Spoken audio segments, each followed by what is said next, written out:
La séance est ouverte.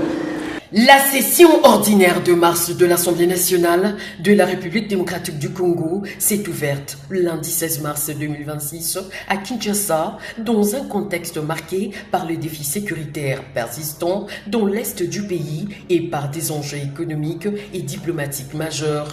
Dans son discours d'ouverture, le président de l'Assemblée nationale, Aimé Boji Songara, a appelé à l'unité nationale et à un engagement renforcé des institutions pour faire face aux multiples défis auxquels le pays est confronté. L'heure n'est pas aux divisions internes, mais au rassemblement de toutes les forces vives de la nation, a-t-il déclaré devant les députés réunis au Palais du Peuple. Le président de la Chambre basse du Parlement a consacré une large partie de son intervention à la situation sécuritaire dans l'est du pays, dénonçant l'agression perpétrée par le Rwanda et ses supplétifs du mouvement AFC 1-23 qui occupent certaines localités stratégiques depuis 2025, notamment les villes de Goma et Bukavu. Selon le président de la Chambre basse du Parlement, Aimé Boji Songara, ces affrontements ont provoqué des déplacements massif des populations et une crise humanitaire persistante dans les provinces du Nord Kivu et du Sud Kivu. L'accord de paix entre la République démocratique du Congo et la République du Rwanda, signé le 27 juin 2025 à Washington, a pour objectif principal de mettre fin à ce cycle infernal d'insécurité dans l'est de notre pays, notamment en territoire de Beni et Lubero. Et dans une partie de l'Ituri, les ADF continuent de causer mort et désolation. Ce groupe terroriste radical, affilié à l'État islamiste depuis 2017, mène des attaques meurtrières contre les civils dans une guerre asymétrique d'une brutalité hors pair, comme c'est le cas depuis le 11 mars dans les villages de Muchacha, Mavumu et Pengue dans les territoires de Mambasa en Ituri. Il subsiste d'autres préoccupations urgentes qui exigent du gouvernement une action plus soutenue. Il s'agit notamment de la milice Mobondo qui continue de poser des actes de violence et d'exaction dans les provinces de Maïndombe, du Kwango, du Kwilu et dans les périphéries de la ville de Kinshasa. De la criminalité urbaine avec les phénomènes Kuluna, principalement ici dans la ville de Kinshasa. Face à cette situation sécuritaire préoccupante et complexe, les forces de défense de la République démocratique du Congo, soutenues par le peuple congolais, restent engagées et plus que déterminées à défendre la patrie et à protéger nos compatriotes. C'est ici le lieu de saluer le patriotisme, la bravoure et la résistance de nos compatriotes dans les territoires occupés qui refusent de se soumettre à cette imposture de l'occupation étrangère de nos terres en complicité avec quelques compatriotes égarés. Honorables députés, chers collègues, trop c'est trop.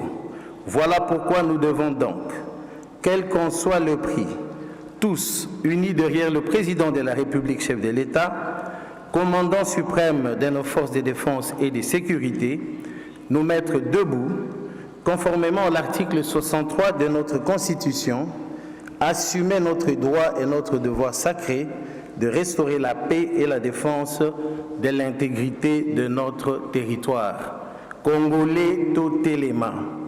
Le président de l'Assemblée nationale a par ailleurs insisté sur la nécessité de renforcer la mobilisation de recettes publiques afin de soutenir les politiques publiques et les investissements structurants.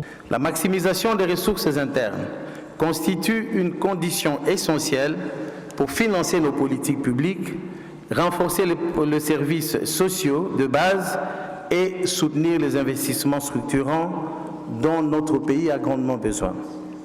La question de la maximisation des recettes publiques se pose aujourd'hui avec une acuité particulière dans un contexte d'une économie nationale caractérisée par deux évolutions simultanées. D'une part, l'appréciation progressive du franc congolais face au dollar américain, qui constitue en soi un signal encourageant des stabilités macroéconomiques, mais qui exerce néanmoins un effet mécanique de contraction de certaines recettes de l'État libellées en dollars.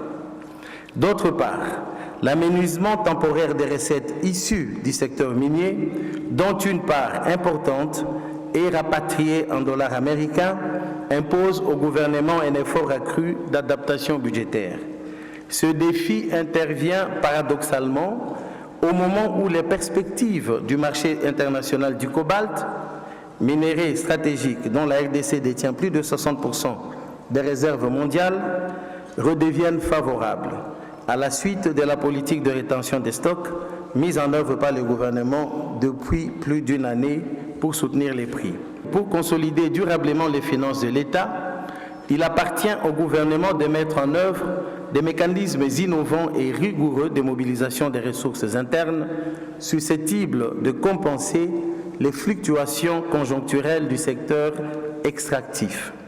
De même, la lutte contre la fraude, l'évasion fiscale, la corruption et les circuits économiques informels doit donc demeurer une priorité constante de l'action publique. L'Assemblée nationale, au travers d'un suivi régulier de l'exécution du budget de l'État et par un contrôle parlementaire efficace, s'acquittera volontiers de sa mission d'accompagner le gouvernement dans ses efforts de maximisation des recettes publiques. Dans cette optique, le gouvernement est convié à soumettre au Parlement le projet de loi des finances rectificative pour l'exercice 2026 afin d'ajuster certaines prévisions budgétaires aux réalités économiques actuelles et aux nouvelles priorités nationales. En conclusion, il a exhorté les députés à faire preuve des responsabilités et du patriotisme afin de répondre aux attentes du peuple congolais. La session ordinaire de mars constitue l'une des principales périodes d'activité parlementaire dans le calendrier institutionnel de la République démocratique du Congo. Elle intervient cette année dans un contexte où les enjeux sécuritaires, économiques et diplomatiques occupent une place centrale dans l'agenda national.